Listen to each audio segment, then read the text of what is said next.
Today we're going to talk all about profit and loss statements as a bookkeeper. So I'll bring you inside QuickBooks where I have a profit and loss pulled up. I'll tell you what settings I like on there, how to analyze a profit and loss statement, and what red flags to look for within a client's P&L, and then also how you can present some of these things that you notice to your client. So let's get right into it, and I'll be popping back on here a couple times to explain a few things in more detail.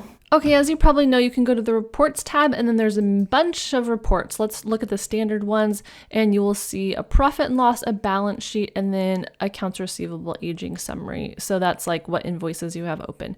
And then there's a bunch of different profit and losses. Some of these, you can get the one by month just by clicking on the profit and loss and then going in there. I was going to tell you, there's also a profit and loss detail that we're not going to look at today because it's honestly a lot of times too much information, but it will drill down into each of the categories. So let's just look at the regular profit and loss to start out with. And then because I'm in the sample company, I'm going to go to all dates because that's going to have the most data for us. And I do have another video on accrual versus cash methods of accounting, so you can check out that video if you want to know more about that. I'm just going to start by collapsing everything just so you can really see the overview of what's going on here. So you can see the profit and loss has the total net income at the bottom.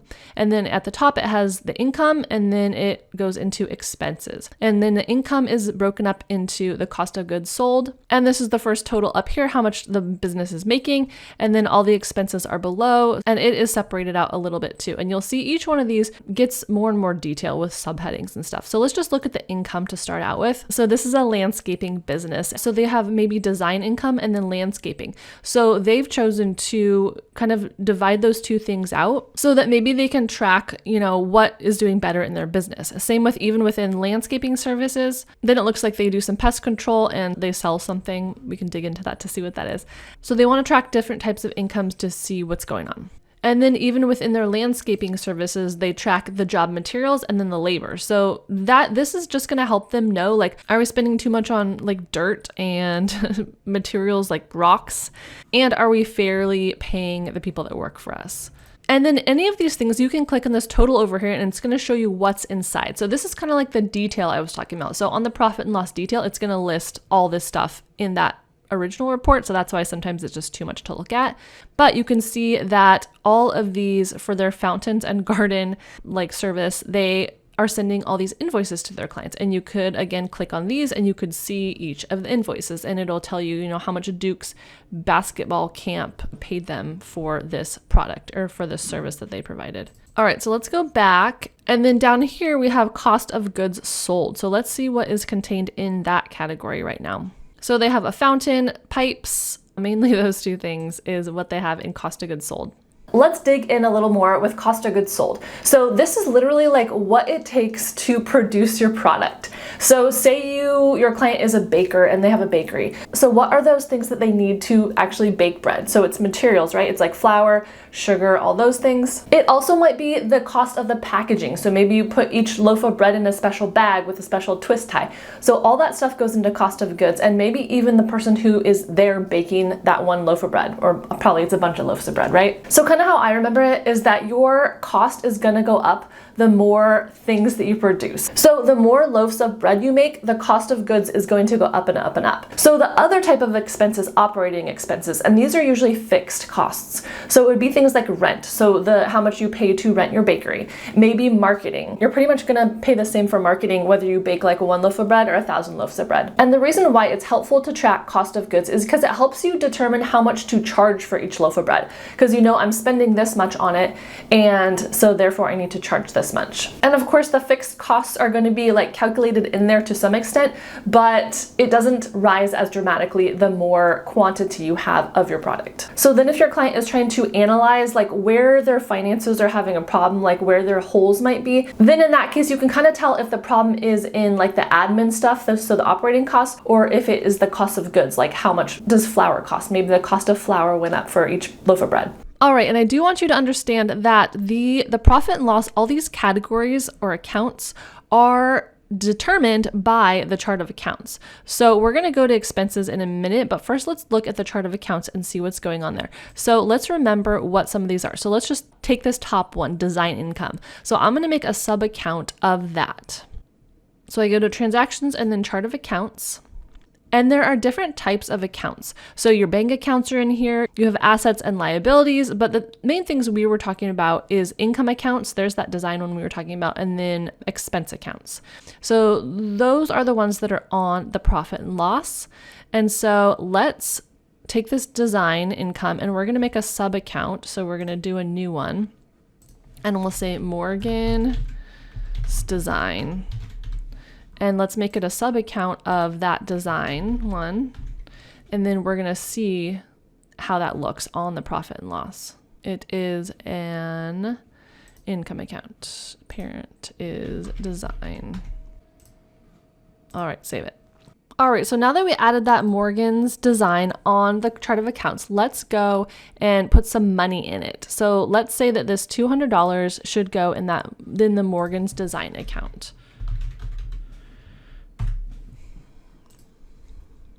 All right, so we add that, and now this is the bank transactions. So this is all the things waiting for the bookkeeper to categorize. And so now that we have added that, it is in the books officially, and it's gonna show up on the profit and loss statement. So let's go back to it and check and make sure it shows up there. All right, you can see that Morgan's design, that's what I just created in the chart of accounts, and it's a sub account of there, and there's that $200 that we just categorized in there. So you can really see how the chart of accounts determines what is on the profit and loss.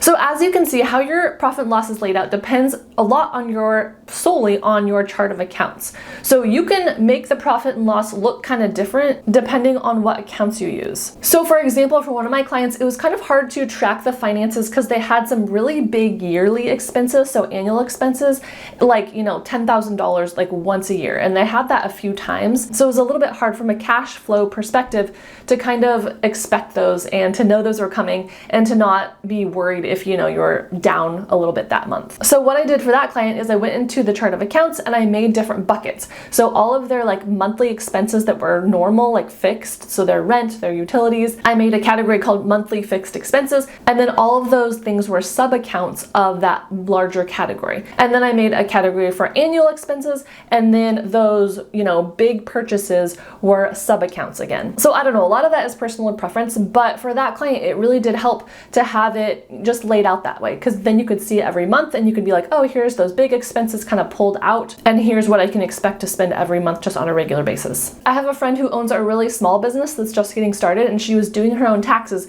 and she said that you can Google even and see what categories the IRS is asking for during tax time. So there's not actually as many as you think. There's maybe 10 to 15. So what she did to make it really easy on herself was she only kept those 10 categories that the IRS was asking for. So for her case, it was much easier for her just to do those really, really simple categories. Most of my clients have larger, more complex businesses, and so that really simplistic chart of accounts wouldn't serve them as well because they want to dig more into like different categories, like how much am I spending on this, how much am I spending on that. But all that to say, the chart of accounts is what dictates what's on the profit and loss. Now let's see what they have going on for expenses. So let's expand them all. I have it for all dates. So expenses start right here.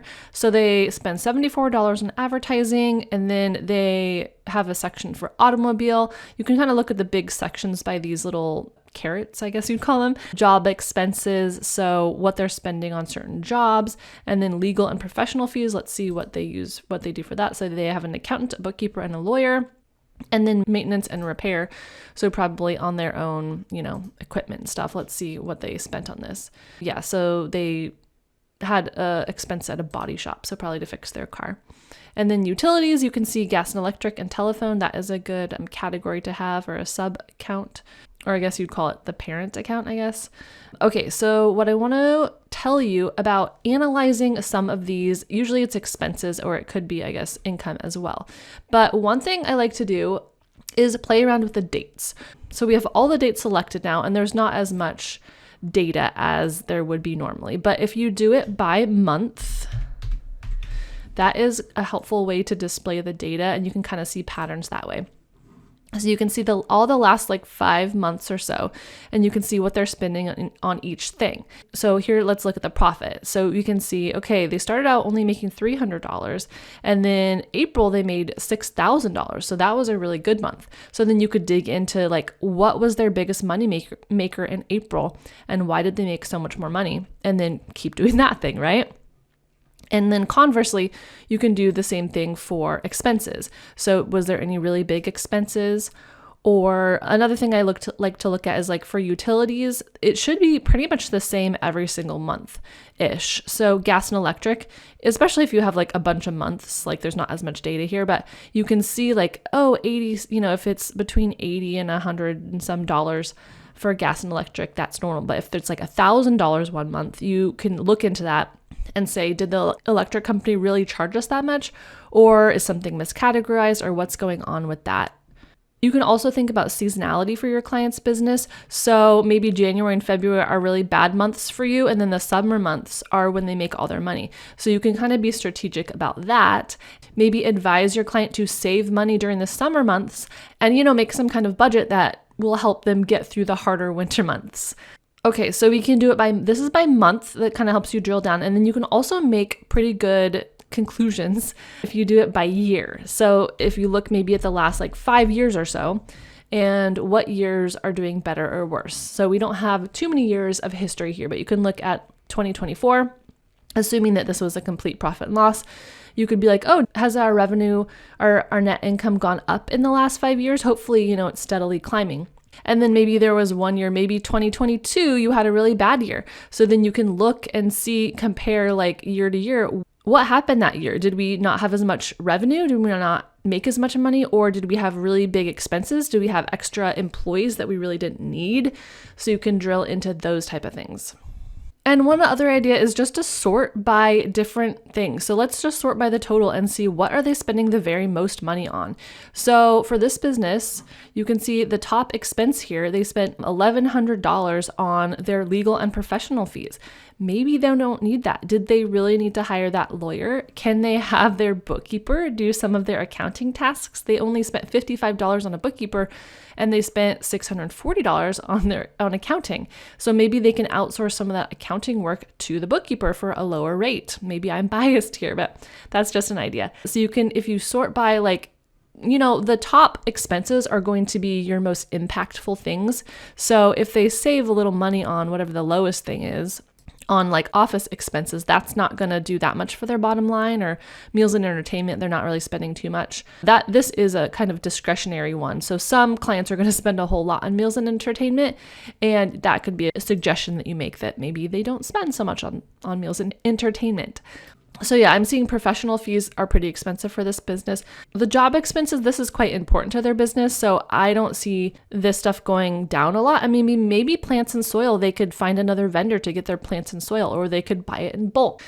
So just these kind of things you can be thinking about for your client, because you are so close to their books and you're in here, you're categorizing every single expense. And so you might have a different perspective that they haven't thought about. So your opinion really is valuable. So next, let's talk about some of the red flags or ways that you can talk to your client about these things. All right, let's dig into a couple red flags that you might find that you can communicate to your client. And I do have a video coming up, I think it's either next week or the one after that, that is how to communicate some of these red flags or problem areas that you have noticed with your client. I tried to think of some creative ways and also concise ways, because a lot of times your client doesn't want like a giant report, maybe just a quick email like once a week or something. So we have that video coming up, and I also have a video like this one that is all about the balance sheet. So if you want to learn more about the balance sheet, definitely subscribe to my channel. You can join my channel for more perks, and also check out my website, FinePoints.biz. All right, so some red flags that I see. First of all, it's just like duplicates or things they're not using. So maybe they have a subscription to something that they've had for years and years. Like maybe it's a subscription to like Loom, which is a video recording platform that you can get, but they never use it. Just like a candid conversation with your client, like, oh, you have this subscription, you have this storage account here, and then you have another digital storage thing here. Like, do you need both of them? Next one is think about the expenses they have, especially the big expenses, and are they getting a return on that investment? So is that money that they're putting into marketing, to Facebook ads or whatever, actually making them money. And depending on how sophisticated their advertising system is, sometimes it'll tell you kind of the return on the investment or how much you're making from each source. Next one that's pretty low-hanging fruit is big jumps in certain categories. So if they spent a bunch of money unexpectedly on something, that might be like a flag to you that something weird is going on. I have a video about weird things to categorize, and one of them is like if you categorize transfers wrong, that can make a weird big impact on a business. Or like tax payments, same thing. Make sure those bigger things that are coming out are really categorized very carefully. Next one is how much they are charging for their product. So if we go back to that bakery example, so likely in the last few years, the cost of goods, all that flour and all the materials they're using to make bread is going up, and then they have to pay their workers more money, so that's going up. So therefore, they should be raising their price of each loaf of bread. So if they haven't done that, that's definitely something to look at.